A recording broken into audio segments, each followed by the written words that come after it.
Well, here's an interesting story. Like, I've covered Joss Whedon before, and some of the just insane things that have come out of his mouth. I mean, remember when the Avengers director, this is just 2018, by the way, this isn't like digging that far into the past, how Joss Whedon was all pro-feminist, but then cheated on his wife. Remember how Joss Whedon, here, but go back to 2018. I'm sure you have noticed the extremes taken by certain political factions in the United States since the 2016 election. Since Donald Trump has taken office, by the way, this is via boundingintocomics.com. He writes, Donald Trump is ending this country, some of it quickly, some of it slowly. But he spoils and destroys everything he touches. He emboldens monsters, wielding weapons, governmental power, and smug doublespeak. Or Russia. My hate and sadness are exhausting. Die. Just die. I mean, is that the take of somebody that you think is well adjusted? Look, obviously there are a lot of things you could criticize President Trump on, but I just never really understood this going on for 4 years after an election, kicking and screaming. Like, look, you lost.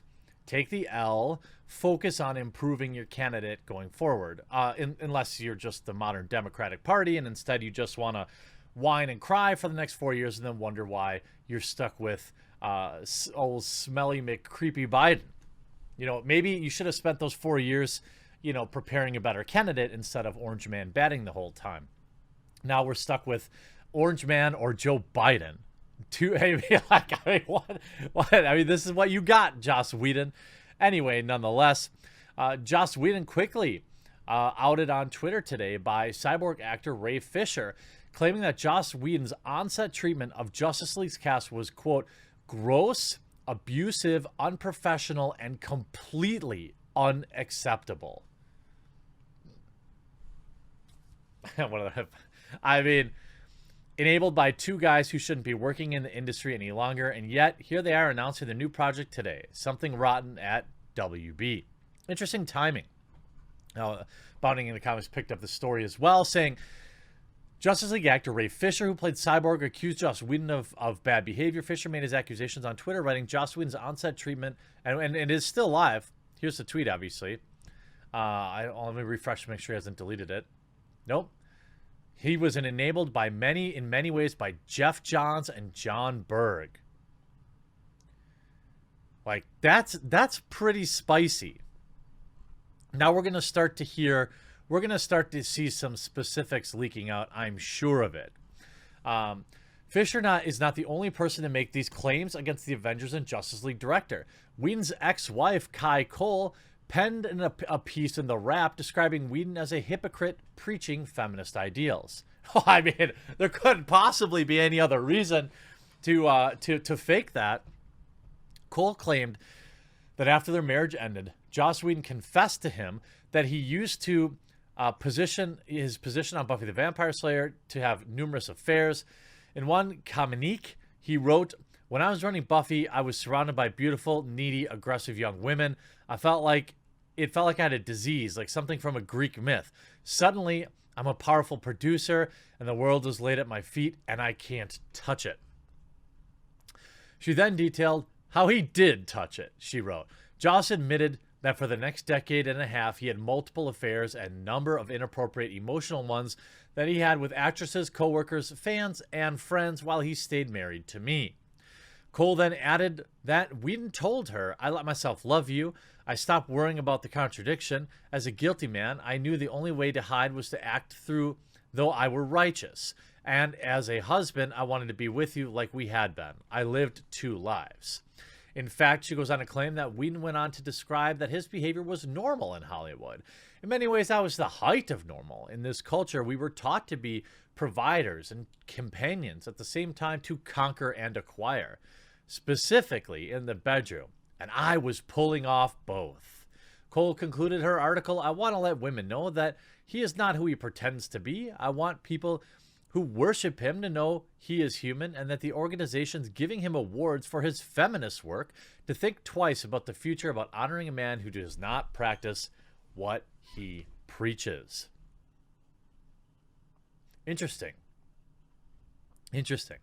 Whedon responded to the article via spokesman while saying that, okay, Fisher's comments also appear to support a rumor from back in April that Jeff Johns was instrumental in bringing Joss Whedon on board of the Justice League and interfering with Zack Snyder's original version of the film.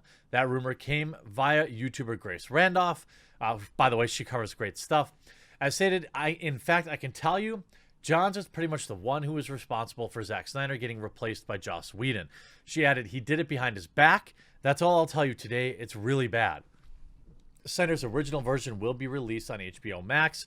As far as Whedon, his new show, The Nevers, is expected to air in the future on HBO. The show has already began filming back in 2019.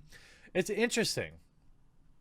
It'll be definitely interesting to watch kind of everything come forward here, because now major outlets are covering it.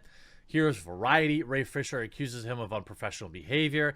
Fisher also claimed in his tweet on Wednesday that former Warner Brothers co-president of production John Berg and former DC Entertainment president and chief creative officer Jeff Johns also enabled Whedon's alleged behavior on Justice League. Berg and Johns also served as producers on Justice League, and the film's poor performance was a factor in both executives exiting their positions, leading DC Films at the studio. Whedon had no comment. A representative for Warner Brothers also did not immediately reply to requests for comment. Whedon, the director of Marvel Studios' blockbuster superhero movies The Avengers and The Avengers Age of Ultron, took over directing duties and extensive addition to photography on the DC Comics adaptation from Zack Snyder after Snyder left the project due to a passing in his family.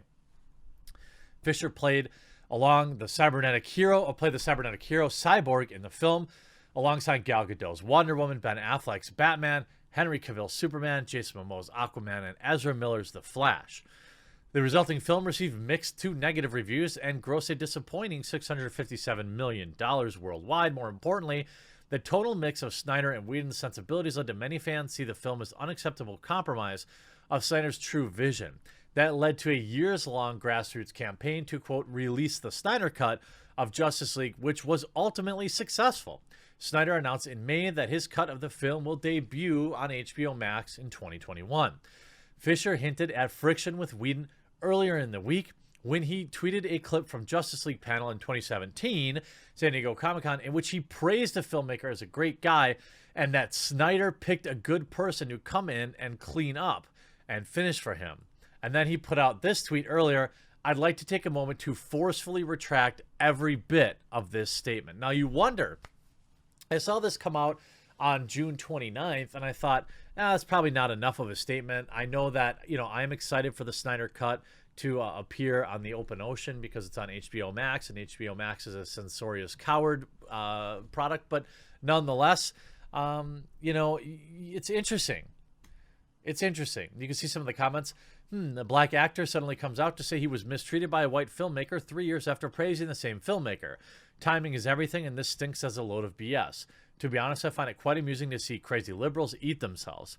My question is simple. If you treated the cast so horribly, why then did you take the time to sing praises for him only to now, 3 years later, retract your statement? It seems like people are not buying it. Smells like bull to me. Up until the point where nobody talked bad of him, even lots of his actors went back to work for him multiple times. Someone is unhappy with his career and needs publicity, it seems. Well, dang. Don't just leave it at that, Variety. Fisher, Momoa, Cavill, Gadot, Affleck, Miller, can someone please say something about what happened? Some actual reporting would be nice.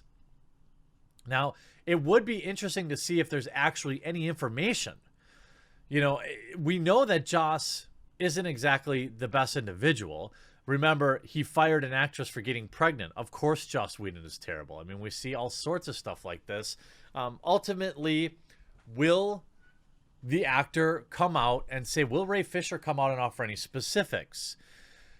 That's kind of the only way, in my opinion, that I'll get behind what he said, because people do have a very valid criticism. Like 3 years later in call-out cultures and in full throat right now, you got paid, you didn't have any problem cashing the check, you didn't say anything for years before, you praised him at Comic-Con, and now, as much as I'd love to believe it, because in my opinion Joss Whedon is a slimeball, it is curious. what's going on in your life that might cause you to say anything. Why are you coming out now? You see, Ray Fisher and John Boyega are risking their careers to speak out against the treatment of the industry. If you are quicker to criticize them instead of the one who's wronged them, like Joss Whedon, you are part of the problem. Well, I will happily criticize Joss Whedon. I would just ask for a crumb of evidence or like some specifics. You could see even the Hollywood Reporter doesn't really have anything to say other than this is what the guy said. So I'm gonna say, look, Ray, I will back you 100%. It'll be even easier because I strongly dislike Joss Whedon. But you've got to give us some specifics because literally nobody else that works with you had anything bad to say. I look forward to more information coming out, and we'll talk to you again real soon.